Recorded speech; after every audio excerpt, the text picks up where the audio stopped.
A few key principles, and of course there are many more, of good reporting on impact evaluation.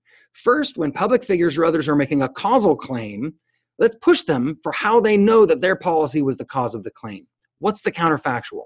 Second, distinguish clearly between correlations and causation, and make sure that we report them as they are.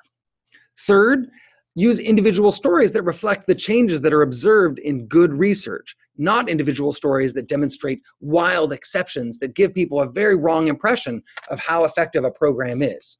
Beware of red flags, studies that don't have a counterfactual or have an extremely small sample size.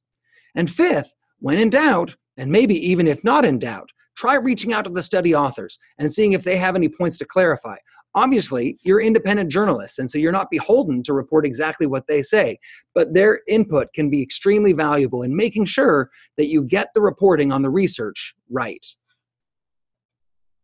So a good example of this recently came out of Vox News that reported on an impact evaluation from Kenya that provided cash transfers to households, and it realized that these cash transfers in the course of this randomized study, that households that received the cash transfers were much happier. They also had a number of other positive outcomes, but that their neighbors, other households that didn't participate in the program, were significantly less happy. Now, that might seem obvious to us, but when we design these kinds of programs, that has important implications for how we think about who gets included and who doesn't get included. So what this article does is it highlights how we know there's a causal impact. They highlight that it's a randomized controlled trial.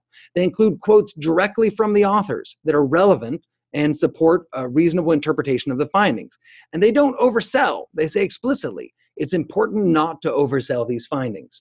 One other thing this study does, this article does, which is exceptional, is they point to one other study on the same topic so that we actually have a little bit of context within which to look at the results of this study. That's really great practice.